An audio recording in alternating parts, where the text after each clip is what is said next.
Hi guys, ഞാൻ നിങ്ങളുടെ ട്രേസ്യാമത്തെ അടുത്തി. അപ്പോൾ നമ്മൾ ഡേ 1 പാർട്ട് 1 ആൽഫബറ്റ്സ് പഠിച്ചു. ഇനി അതിൻ്റെ ബാക്കിയായിട്ട് നമ്മൾ നെക്സ്റ്റ് ആണ് ഉംലൗട്ട് അല്ലെങ്കിൽ ഉംലൗട്ട്. നമ്മൾ ആദ്യം പറഞ്ഞല്ലോ എൻ്റെ മേലിൽ കുത്തു വരുമ്പോൾ ഓൻ്റെ മേലിൽ കുത്തു വരുമ്പോൾ നമ്മൾ യുവിൻ്റെ മേലിൽ കുത്തൊന്നും പഠിച്ചില്ലല്ലോ. അപ്പോൾ അതല്ലേ ഇപ്പോൾ നമ്മളിപ്പോൾ പഠിക്കാൻ പോവാം. അപ്പോൾ ഉംലൗട്ട് പറഞ്ഞ പോലെ ആയിട്ടാണ് പ്രൊനൗൺസ് ചെയ്യുന്നത്. ഫോർ എക്സാമ്പിൾ ദസ് മേച്ചൻ, മേച്ചൻ. അപ്പോൾ നമ്മൾ വിചാരിക്കും അയ്യോ ആർട്ടിക്കിൾ യൂഷ്വലി നമ്മൾ പറയുമ്പോൾ ഒരു മെജോറിറ്റി നമ്മളെ ജെൻഡർ ബേസ്ഡ് ആയിരിക്കും. ഇപ്പോൾ ഫോർ എക്സാമ്പിൾ ഫ്രൗ വന്നപ്പോൾ ഡി വന്നു, അപ്പോൾ മേച്ചൻ പെൺകുട്ടിയാണല്ലോ. അപ്പോൾ പിന്നെ എങ്ങനെ ദസ് മേച്ചൻ വന്നേ, ന്യൂട്രൽ വന്നേ? അതിൻ്റെ കഥ എന്താണെന്ന് പറഞ്ഞു കഴിഞ്ഞാൽ ഈ CHEN വെച്ച് എന്ത് ചെയ്യണം, ഓൾമോസ്റ്റ് എല്ലാ നൗൺ നമ്മളത് ദസ് ആയിട്ടാണ് എടുക്കുന്നത്. അത് കാരണമാണ് അതിനെ ദസ് മേച്ച് എന്ന് പറയുന്നത്. ഇനി ഉംലൗട്ട് എന്ന് പറയുമ്പോൾ നമ്മൾ എന്നാണ് പ്രൊനൗൺസ് ചെയ്യുന്നത്. നമ്മൾ നാക്ക് ഈ ഒരു ടണൽ പോലെ തിരിയണം. അപ്പോൾ അതിന് ദത്. അപ്പോൾ ഈ എന്ന് പറഞ്ഞു കഴിഞ്ഞാൽ വെളിച്ചെണ്ണ, ഓയിൽ, ഞാൻ നമ്മൾ എന്ന് പറയുന്നത്.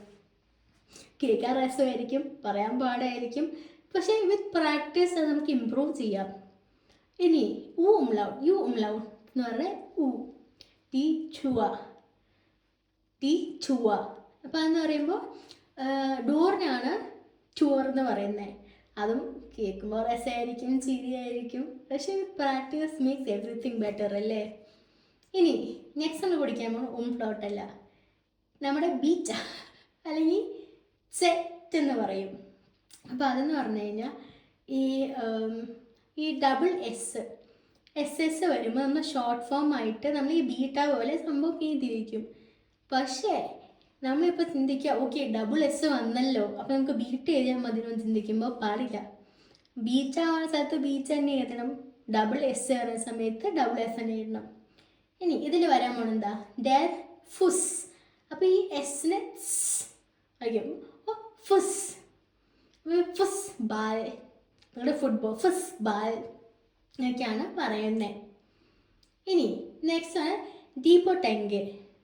അതെന്ന് പറഞ്ഞു കഴിഞ്ഞാൽ ഇപ്പോൾ ഫോർ എക്സാമ്പിൾ 2 ആൽഫബറ്റ്സ് ഒരുമിച്ച് വരുമ്പോൾ, ഞാൻ ഇപ്പോൾ പറഞ്ഞല്ലോ EI വരുമ്പോൾ അല്ലെങ്കിൽ IE വരുമ്പോൾ അതിൻ്റെ പ്രൊനൗൺസിയേഷൻ എങ്ങനെയായിരിക്കുന്നത്, സെയിം സംഭവം തന്നെ. ഇപ്പോൾ AI ഒരുമിച്ച് വരുമ്പോൾ അല്ലെങ്കിൽ EI ഒരുമിച്ച് വരുമ്പോൾ അതിനെങ്ങനെ പ്രൊനൗൺസ് ചെയ്യുന്നത്, ഐ.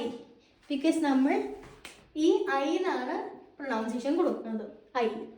അപ്പോൾ ദർ മൈ, ദസ് ഐ.